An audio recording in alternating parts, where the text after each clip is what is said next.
स्वागत है आपका आपके अपने YouTube चैनल नवोदय ट्रिक्स गुरुजी पर। आज हम पढ़ने वाले हैं नवोदय एंट्रेंस एग्जाम 2023 की प्रिपरेशन के लिए, जो विजय सर आपको आर्यंत बुक और अग्रवाल एग्जाम कार्ड की बुक का फुल सॉल्यूशन करवा रहे हैं। उसी में हम पढ़ रहे हैं हिंदी के चैप्टर नंबर 2 अपठित गद्यांश। यदि इससे पहले की वीडियो अगर आपने नहीं देखे हैं तो आप हमारे चैनल की प्लेलिस्ट में जाकर वहां से इन सारे वीडियो को आसानी से देख सकते हैं। देखिए, सबसे पहले तो आपको अपठित गद्यांश का मतलब पता होना चाहिए। तो अपठित गद्यांश का मतलब होता है कि जिसे हमने पहले नहीं पढ़ा हो।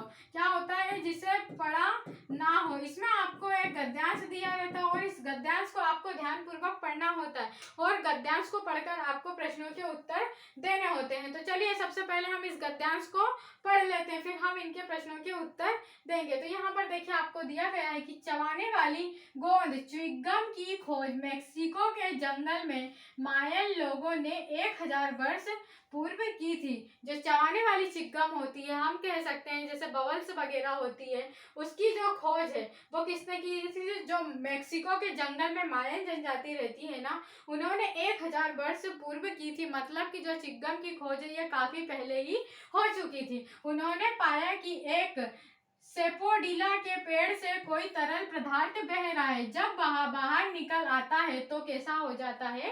गाढ़ा हो जाता है। वे इसे चिकल कहते हैं, जो चबाया जा सकता है और स्वादिष्ट होता है। अभी भी चिकलेरो कहे जाने वाले श्रमिक चिकल का संग्रह करते हैं।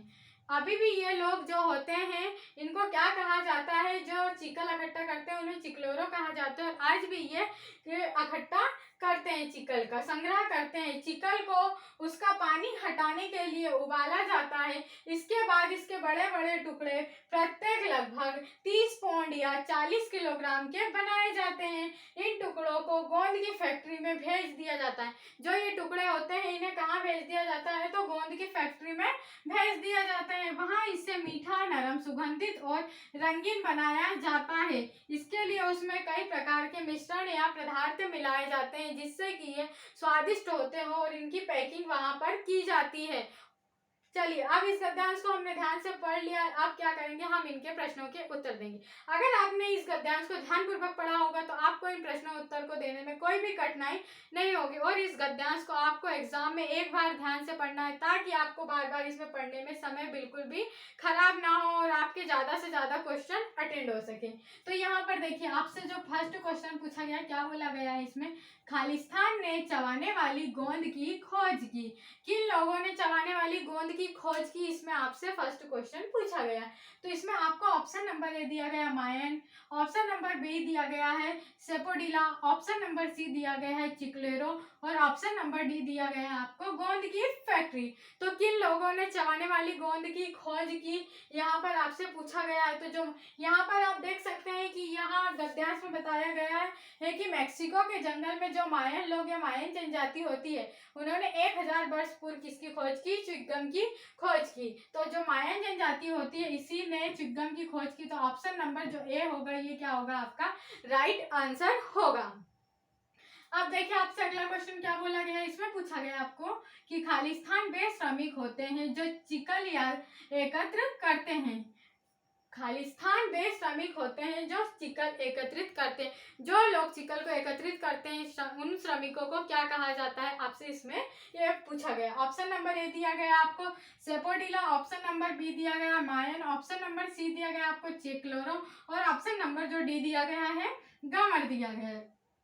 तो उन श्रमिकों को क्या कहा जाता है जो कि चिकल एकत्रित करते हैं? तो यहाँ पर आप देख सकते हैं कि उन श्रमिकों को क्या कहा जाता है? इस गद्यांश में दिया गया है कि उन श्रमिकों को चिकलेरो कहा जाता है। क्या कहा जाता है? चिकलेरो कहा जाता है। तो चिकलेरो आपको ऑप्शन नंबर सी में दिया गया है। इसका मतलब ये हुआ कि ऑप्शन नंबर जो सी होगा, ये क्या होगा? आपका राइट आंसर होगा। अब देखिए, अगला क्वेश्चन क्या बोला गया है आपको कि चिकल के बड़े टुकड़े कहाँ भेजे जाते हैं?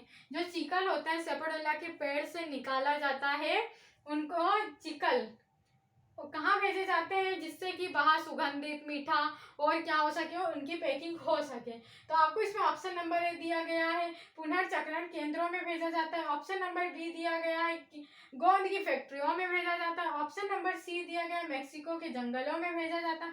ऑप्शन नंबर डी दिया गया आपको कैंडी स्टोरों में भेजा जाता है। तो कहाँ भेजा जाता है, जो चिकल के बड़े बड़े टुकड़े होते हैं उनको, यहाँ पर आप देख सकते हैं, यहाँ पर लिखा हुआ है कि इन टुकड़ों को गोंद की फैक्ट्रियों में भेजा जाता है, जहाँ इसे मीठा, नरम, सुगंधित और रंगीन बनाने के लिए विभिन्न प्रकार की चीजें या मिश्रण मिलाया जाता है। तो आपका ऑप्शन नंबर जो बी होगा, ये क्या होगा, राइट आंसर होगा। चिकल के बड़े बड़े टुकड़ों को कहाँ भेजा जाता है, तो गोंद की फैक्ट्री में भेजा जाता है। अब देखिए अगला क्वेश्चन क्या बोला गया आपसे, चिकल में बहुत से पदार्थ निम्न सभी के लिए मिलाए जाते हैं सिवाय एक के। आपको बताना है कि जो चिकल होता है उसमें 3 पदार्थ मिलाए जाते हैं सिवाय एक के। इसमें एक जो आपको दिया गया ऑप्शन गलत दिया गया और 3 ऑप्शन सही दिए गए। तो यहाँ पर देखिए आपको ऑप्शन नंबर ए दिया गया नरम बनाने के लिए, ऑप्शन नंबर बी दिया गया सुगंधित बनाना, ऑप्शन नंबर सी दिया गया गाढ़ा करना और ऑप्शन नंबर डी दिया गया है मीठा बनाना। तो जो चिकल होते हैं, चिकल में बहुत से पदार्थ मिलाए जाते हैं सिवाय एक के। तो आपको क्या बताना है इसमें जो गलत होगा क्या होगा, गाढ़ा करने। जो चिकल होते हैं इनको फैक्ट्रियों में, गोंद की फैक्ट्रियों में भेजा जाता है और वहां पर इनको यहाँ पर देख सकते हो आप कि मीठा, नरम, सुगंधित और रंगीन बनाया जाता है। गाढ़ा तो जब वो चिकल निकलता है वो कैसा होता है, तरल होता है। जब वह बाहर निकलता है सेपोडिला के पेड़ से तो गाढ़ा हो जाता है। मतलब कि ये जो 3 होंगे ये हमारे सही होगा और ये जो एक होगा गाढ़ा करना, ये तो नहीं होता है उस फैक्ट्री में, क्योंकि वो गाढ़ा पहले से ही होता है। तो ये आपका गलत होगा। इसी में हमको बताना था कि एक गलत कौन सा है आपका। अब देखिए नेक्स्ट क्वेश्चन आपसे क्या बोला गया है कि इस अनुच्छेद के लिए उपयुक्त शीर्षक चुनिए।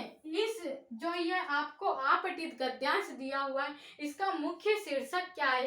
तो इसका मुख्य शीर्षक का मतलब होता है कि गद्यांश में जिसकी बात सबसे ज्यादा कही गई हो वही आपका क्या होता है, शीर्षक होता है। तो इसमें ऑप्शन नंबर ए दिया गया आपको गोंद, ऑप्शन नंबर बी दिया गया चिकलेरों, ऑप्शन नंबर सी दिया गया चिकलेरों की कथा और ऑप्शन नंबर डी दिया गया चिग्गम की कथा। तो इसमें सबसे इस गद्यांश में हमें सबसे ज्यादा किस बात के बारे में बताया गया है, तो चिग्गम के बारे में बताया गया है। तो मतलब जो आपका राइट आंसर होगा क्या होगा, ऑप्शन नंबर डी, मतलब चिग्गम की कथा के बारे में आपको इस पूरे गद्यांश में बताया गया है। तो देखिए यहाँ पर हमारा एक गद्यांश कंप्लीट हुआ। अब हम अपना दूसरा गद्यांश देखेंगे। इस गद्यांश को भी हम पहले ध्यान पूर्वक पढ़ लेते हैं और फिर इनके प्रश्नों के उत्तर देंगे। अगर आप भी मुझसे पहले इस गद्यांश को पढ़ लेते हैं और आपको क्वेश्चन आंसर में इसके आंसर पता हो तो मुझे कमेंट करके बता सकते हैं। यहाँ पर देखिए क्या बोला गया आपको कि भारत तीर्थ यात्रियों और तीर्थ यात्राओं का देश है। जो भारत है यहाँ पर भारत तीर्थ यात्रियों और तीर्थ यात्राओं का देश है, क्योंकि यहाँ पर घूमने के लिए विभिन्न प्रकार के क्या है, पर्यटक हैं। यह पवित्र स्थान चाहे पहाड़ों पर या मैदानों पर, सामान्यतः या तो नदियों के तटों पर स्थित है या समुद्र के तटों पर।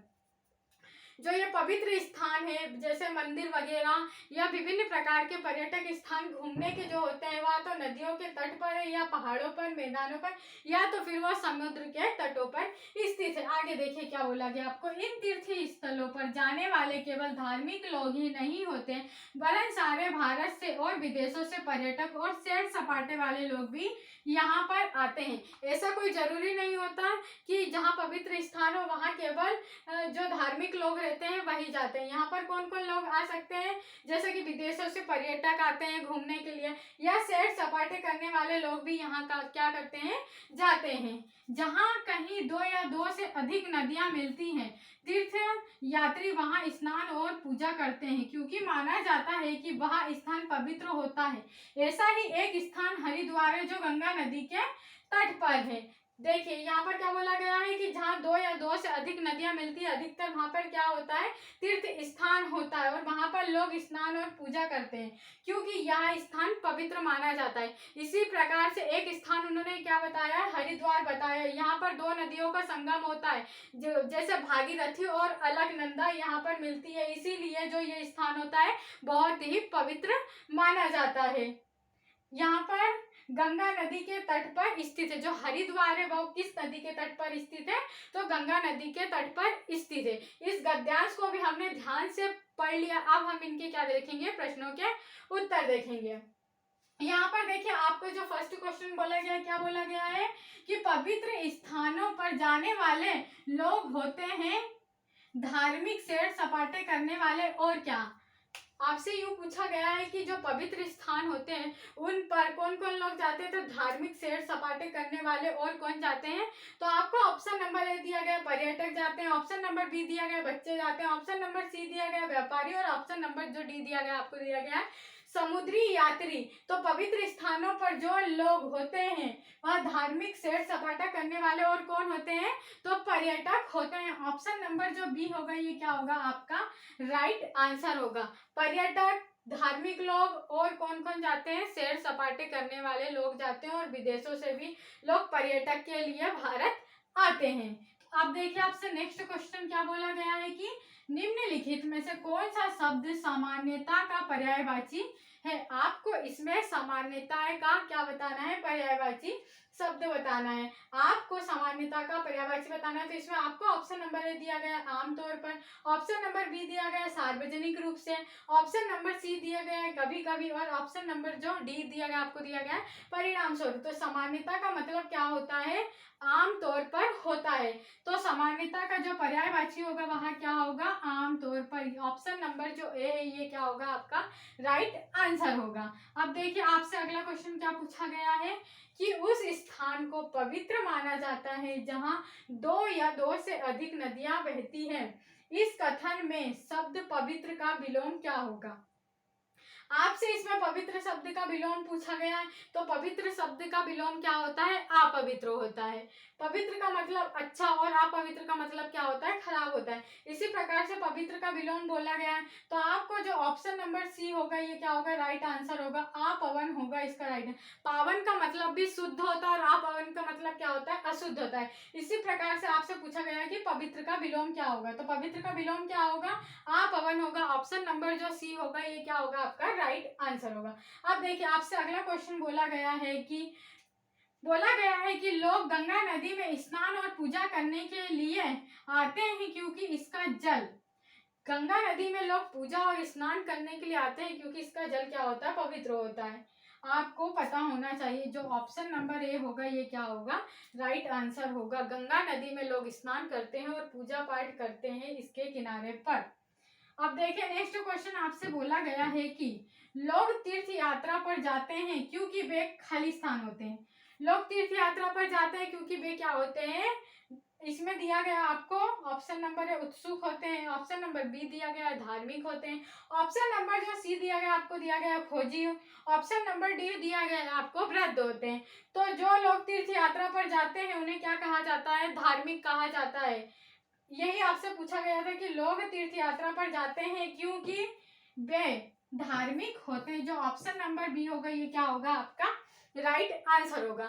आज का हमारा ये सेशन यहीं पर कंप्लीट होता है। अगर आपको वीडियो पसंद आया हो तो हमारे वीडियो को लाइक करें, और हमारे चैनल नवोदय ट्रिक्स गुरुजी को जरूर सब्सक्राइब कर लें, और इस वीडियो को आपने ज़्यादा से ज़्यादा दोस्तों में शेयर करें ताकि उनका भी आपके साथ नवोदय एंट्रेंस एग्जाम 2023 में सिलेक्शन हो सके। और अगर आप मैथ का फुल सॉल्यूशन देखना चाहते हैं तो आप हमारे चैनल की प्लेलिस्ट में जाकर वहां से सारे वीडियो आसानी से देख सकते हैं।